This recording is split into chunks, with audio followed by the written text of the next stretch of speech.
रोज़े घणी रहमतुल्लाह अलैह जन पंहिंजे पीर ॻोठ शरीफ़ में इहो उसूल रखियो हो असांजे पीर ॻोठ शरीफ़ में उहो शख़्स रहंदो जेको निमाज़ असां वटि पढ़ंदो ज़िक्र जे हल्के में वेहंदो सिगरेट न पींदो नशो न कंदो मथे उघाड़ो थी न हलंदो शादीअ में दोहल न वॼाईंदो नाच न कंदो औरत बेपर्दा न हलंदी अहिड़ा अल्लाह जा नेक साले बाना जंहिंजी ज़िंदगी क़ुरान ऐं हुज़ूर सल्लल्लाहु अलैहि वसल्लम जे सुन्नत ते सीरत थी क़िबला साईं का रात खाली नाहे जो हुज़ूर पाक सल्लल्लाहु अलैहि वसल्लम जी ज़ियारत नसीब न थी हाणे वो शख़्स चवे पियो त मां हेतिरा दफ़ा दुरूद शरीफ़ थो पढ़ां सभनि जी तादाद में माते महिरबानी नथी थिए हे सादो फ़क़ीर अल्लाह वारे जी ख़िदमत में रहे थो हिन जे मथां एॾी महिरबानी आहे साईं रोज़े घणी रहमतुल्लाह अलैह उन शख़्स खे फरमायो त पुट अॼु बि तूं असां सां हथ मिलाए इहा बैत कर तूं इहा निस्बत ज़िक्र वारी क़ाइम रख तोखे हिकु दुरूद पाक जे पढ़ण सां हुज़ूर पाक सल्लल्लाहु अलैहि वसल्लम जी दीदार नसीब अल्लाह सां ताल्लुक़ वॾे में वॾी निस्बत आहे तव्हां असांजी सिंध धरती औलिया इकराम जे निस्बत ऐं ताल्लुक़ वारी जे तव्हां हिन ओभर तरफ़ ते नज़र कंदो गिरदो नवाह में त तव्हांखे अल्लाह वारनि जूं जायूं ख़ानकाहूं ॾिसण में ईंदियूं साईं मोहम्मद सिद्दीक़ साहब भरजूं ॾिवी नवर अल्लाह मरकद छा उन्हनि जी ज़िंदगी हुई छा उन्हनि जो कमाल हो हिकु भेरे हज़रत साईं मोहम्मद सिद्दीक़ भरजूं ॾिवी नवर अल्लाह मरकद जंहिंजी ख़िदमत में फ़क़ीर वेठा हज़रत साईं सैयद ताज महमूद अमरोटी रहमतुल्लाह अलैह फ़क़ीर बि वेठल हुआ उन मौक़े ते हज़रत साईं भरजूं बि नवर अल्लाह मरकद हुजनि पंहिंजे फ़क़ीरनि खे फरमायो त पुट तव्हां मां कंहिं ॾुखियो कमु को कयो आहे को ॾुखियो कमु पंहिंजो ॿुधायो त हज़रत अमरोटी साईं रहमतुल्लाह अलैह जन अर्ज़ु कयो साईं तव्हां पंहिंजी ॻाल्हि कयो तव्हां ॿुधायो फरमायो त पुट मां जंहिं पंहिंजे शेख मुर्शिद जी ख़िदमत में रहंदो हुउमि पोइ असुर जो मां उहे दिला भरियूं बदना मां भरिया पोइ फरमायो सियारे जी राति हुजे पोइ मां असुर जो उथियुमि पोइ जेको पाणी जो दुॿो हो उन जे मथां बर्फ़ ॼमी वई एॾी थधि पई बर्फ़ थी वई पोइ फरमायो त मां लठ खई लकुण खणी उनखे ज़ोर सां हयमि पोइ बर्फ़ खे सोराख़ थी पियो हेठां थधो पाणी निकितो हज़रत मोहम्मद सिद्दीक़ भरजूं ॾिवी तव्हां असांजे मुर्शिदनि फरमायो पुट पोइ उन थधे पाणीअ सां मां वुज़ू कयो थधे पाणीअ सां वुज़ू कयो वुज़ू करे रब जो सजदो कयो तहज्जुद जी नमाज़ पढ़ियमि अल्लाह जो ज़िक्र कयुमि पोइ उहो पाणी उतो बदना भरे पंहिंजे मुर्शिद जी दरगाह ते रखियमि पोइ उन्हनि जमायतनि फ़क़ीरनि खे उथायुमि पोइ उन्हनि उथी करे अल्लाह जो ज़िक्र ऐं तहज्जुद उहो रब जी इबादत कई हज़रत अमरोटी रहमतुल्लाह अलैह जन फरमायो साईं इहो तव्हांजो कमाल आहे जो तव्हांजी दिलि में रब सां एॾी कामिल मोहबत आहे अहिड़ा अल्लाह जा नेक साले बाना जो थधे पाणीअ सां वुज़ू करे तहज्जुद जी नमाज़ पढ़नि अॼु तव्हां असांखे मोट केॾियूं सहूलतूं आहिनि तॾहिं बि फर्द निमाज़ जी मुस्लमान वटि अहमियत थी त मुस्लमान उन्हनि अल्लाह वारनि जी इहा ज़िंदगी आहे एॾो रब सां तव्हां असांजा मुर्शिद मुरबी हज़रत अमरोटी रहमतुल्लाह अलैह केॾो अल्लाह सां ताल्लुक़ केॾो रब सां ताल्लुक़ आहे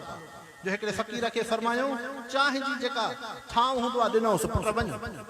हाणे उहा चांहि वारी जॾहिं बाहि ते रखियईं मोटी आयो फ़क़ीर साहिब खां ॻाल्हि विसरी वई उहा जिस्त जी जेको चांहि जो ठाव हुयो सॼो चिॿो थी वियो पर दस्तो मुठियो उन जो जेको हुयो उन ते बाहि जो असरु न हो हज़रत अमरोटी रहमतुल्लाह अलैह खे फ़क़ीर अर्ज़ु कयो साईं बाहि इन जे जिस्त खे चिॿो करे छॾियो लेकिन हे दस्तो जेको हुयो हे मुठियो जेको हो हिन ते बाहि जो असरु न आहे फरमायो पुट हे बाबू जे हथ कोन्हे इहा जेका तव्हां मुर्शिदनि सां हथ मिलाईंदा हो बैत कंदा हो इहो बैत वारो हथ हलंदे हलंदे हुज़ूर अनवर सल्लल्लाहु अलैहि वसल्लम जे हथ सां हली मिले थो तंहिंजे करे जिथे क़ादरी सिलसिले जे मुर्शिद जे निस्बत वारो हथ हूंदो उते बाहि उहा दुनिया जी असर न करे हे तव्हां असां जेको मुर्शिदनि सां ताल्लुक़ निस्बत रखंदा आहियूं ईअं न हूंदो आहे इहो इन जे करे हज़रत साईं रोज़े घणी रहमतुल्लाह अलैह उन जी ख़िदमत में हिकिड़ो शख़्स आहे साईं मां रोज़ानो दुरूद शरीफ़ थो पढ़ां हेतिरा दफ़ा पर मूंखे हुज़ूर पाक सल्लल्लाहु अलैहि वसल्लम जी ज़ियारत थिए साईं महिरबानी नथी थिए तव्हां अल्लाह जा वली हो नेक साले बाना हो मूंखे को रस्तो न छॾियो हज़रत साईं रोज़े घणी रहमतुल्लाह अलैह पीर ॻोठ शरीफ़ वारनि उन हिकिड़े फ़क़ीर खे फरमायो त पुट हिकिड़ो जेको नओं फ़क़ीर नंगर जो कमकार करे थो उनखे वठी आ ॿारहाड़ी जो फ़क़ीर आयो कपिड़ो लिबास सादो हाणे नंगर जी ख़िदमत बि करे थो ज़िक्र बि करे थो निमाज़ बि पढ़े थो ज़िक्र जे हल्के में बि वेहे थो हज़रत साईं रोज़े घणी रहमतुल्लाह अलैह जन फरमायो त पुट तूं जॾहिं राति जो सुम्हंदो आहे त दुरूद शरीफ़ घणो पढ़ंदो आहे चएसि तव्हां ॾिसजो आहे हिकु दफ़ो दुरूद पाक पढ़ी सुम्हंदो हिकु दफ़ो दुरूद शरीफ़ पढ़ी सुम्हंदो कर साईं पोइ मां दुरूद पाक पढ़ी सुम्हंदो आहियां पोइ पुट तोखे हुज़ूर पाक सल्लल्लाहु अलैहि वसल्लम जी ज़ियारत थी आहे चए साईं क़िबला साईं का राति ख़ाली न आहे जो हुज़ूर पाक सल्लल्लाहु अलैहि वसल्लम जी ज़ियारत नसीब न थी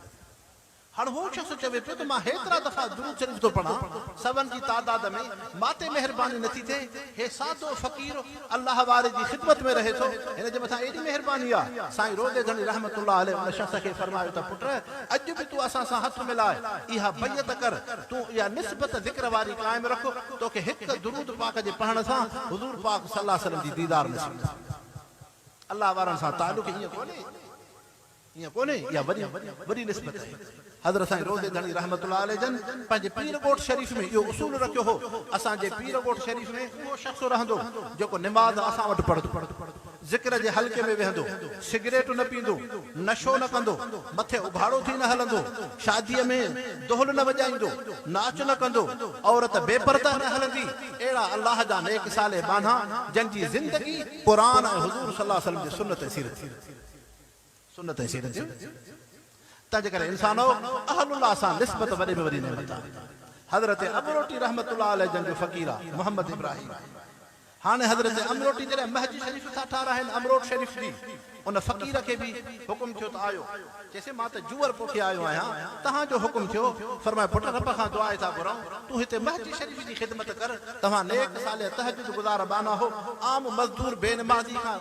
महजिद जो कम न वठबो महजिद जो बुनियाद इन जो कम नेक साले फ़क़ीरनि खां वठबो तव्हां नेक निमाज़ी माण्हू आहियो पोइ चइसि मां जूअर पोखे आयो आहियां फरमायो रब खां दुआ था घुरूं अल्लाह साईं तुंहिंजी जूअर जी हिफ़ाज़त कंदो हाणे फ़क़ीर इब्राहिम अमरोट शरीफ़ में महजिद जी ख़िदमत थो करे कुझु ॾिहाड़नि खां पोइ संदन मुर्शिदन हज़रत अमरोटी रहमतुल्लाह अलैह जन फरमायोसि पुट वञ पंहिंजी जूअर जी ॿार खणी मोटी अचिजांइ जॾहिं जूअर ते अचे ॾिसे त पाड़ेसिरी खां पुछे त छा आहे तव्हांजी जूआरनि जा संग खाधल आहिनि मुंहिंजी जूअर जो संग महफ़ूज़ आहे हज़रत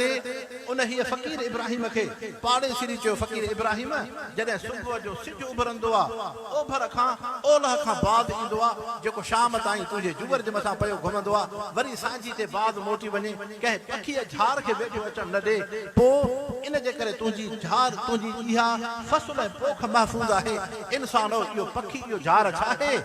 मुहम्मद मुस्तफ़ा फरमायो मन कान लिल्लाहि कान अल्लाहु लहू जेको बानो रब जो थींदो आहे रब बि उन बाने जो तव्हां असां रब जा बाना थियूं क़ुर शरीफ़ पढ़ूं निमाज़ पढ़ूं ज़िक्र कयूं हुज़ूर अनवर सल्लल्लाहु अलैहि वसल्लम जी सुन्नत सीरत खे अपनायूं इंसानो इहे नेमतूं मामूली न आहिनि इहे वॾियूं नेमतूं आहिनि इहे वॾे में वॾियूं नेमतूं आहिनि दुनिया में भी भलाई आहे क़ब्र में भी भलाई आख़िरत में भी भलाई तंहिंजे करे मुस्लमानो अहलुल्लाह सां उलमा सां सुलहा सां निस्बत एॾी वॾी नेमत आहे एॾी वॾी नेमत आहे तंहिंजे करे तव्हां असांजे ईमान कलमे जो मेयार हुज़ूर पाक सल्लल्लाहु अलैहि वसल्लम जी जमात सहाबी सगुर आहे हज़रत हुज़ैफ़ा रज़ियल्लाहु अन्हु सहाबी हिकिड़ो मुस्लमान थो अचे हुज़ैफ़ा तहां में भी ईमान आहे असां में भी ईमान आहे तव्हांजी दिलि में भी हुज़ूर सल्लल्लाहु अलैहि वसल्लम सां मोहब्बत आहे असांजी दिलि में भी मोहब्बत आहे लेकिन तव्हां ख़ुशि नसीब हो जो तव्हां हुज़ूर अनवर सल्लल्लाहु अलैहि वसल्लम जो चेहरो अनवर ॾिठव ज़िंदगी मुबारक ॾिठव नबी पाक सल्लल्लाहु अलैहि वसल्लम कीअं घुमंदा कीअं सॼे हथ सां खाईंदा हुआ कीअं जुती में पेर रखंदा हुआ कीअं जुती खां पेर कढंदा हुआ तव्हां हुज़ूर अनवर सल्लल्लाहु अलैहि वसल्लम जे हर अमल खे ॾिठो आहे लेकिन अॼु असां त मां हुज़ूर पाक सल्लल्लाहु अलैहि वसल्लम जी ज़िंदगी थो ॾिसणु चाहियां हज़रत हुज़ैफ़ा सहाबी सगुरे उन मुस्लमान खे फरमायो तूं हुज़ूर पाक सल्लल्लाहु अलैहि वसल्लम जी ज़िंदगी थो ॾिसणु चाहे चहा चे अब्दुल्लाह इब्न मसऊद रज़ियल्लाहु अन्हु सहाबी ॾिठो थी चे हा बराबर चे इन जी सोबत में वञी वियो अब्दुल्लाह इब्न मसऊद जीअं उन जी कचहरी थी ईअं हुज़ूर पाक सल्लल्लाहु अलैहि वसल्लम जी कचहरी थी अब्दुल्लाह इब्न मसऊद जे जीअं वेहण जो तरीक़ो थी महबूब मुस्तफ़ा ईअं वेहंदा हुआ अब्दुल्लाह इब्न मसऊद जे जीअं घुमण जो तरीक़ो थी हुज़ूर पाक सल्लल्लाहु अलैहि वसल्लम ईअं घुमंदा हुआ अब्दुल्लाह इब्न मसऊद जीअं जुतीअ में पेर थो रखे महबूब मुस्तफ़ा ईअं पेर रखंदा हुआ अब्दुल्लाह इब्न मसऊद जे उथण वेहण घुमण फिरण जी जेको तरीक़ो थी मुहम्मद मुस्तफ़ा जी सुन्नत सीरत मुबारक थी तू हुज़ूर पाक सल्लल्लाहु अलैहि वसल्लम जी ज़िंदगी थो ॾिसणु चाहे अब्दुल्लाह इब्न मसऊद जी उन मजलिस में वञी वियो उन जी सोबत में वियो तोखे हुज़ूर पाक सल्लल्लाहु अलैहि वसल्लम जी ज़िंदगी मिली तंहिंजे करे मुस्लमानो मक़सद इहो आहे ईमान कलमे जो दुनिया में तव्हां असांजी ज़िंदगी अल्लाह ऐं रसूल जे हुकुमनि जे वाफ़िक़ थिए हाणे इहो सौदो काथों मिलंदो कंहिं बाज़ार मां मिलंदो कंहिं कॉलेज यूनिवर्सिटी मां मिलंदो न इहो सौदो मिलंदो मदारस इहो जाते क़ुरान पाक जी तालीम हूंदी, जाते आलिम हूंदा, जाते सालिह हूंदा, जंहिंजी ज़िंदगी हुज़ूर अनवर सल्लल्लाहु अलैहि वसल्लम जे सुन्नत ऐं सीरत ते हुजे। तंहिंजे करे तव्हां असां उम्मत खे मुस्लमाननि खे ज़रूरत आहे क़ुरान पाक सां तालुक़ जी, मदारस सां तालुक़ जी, उलमा सां तालुक़ जी। रब करीम तव्हां असांजी हाज़िरी खे क़बूल फरमाए।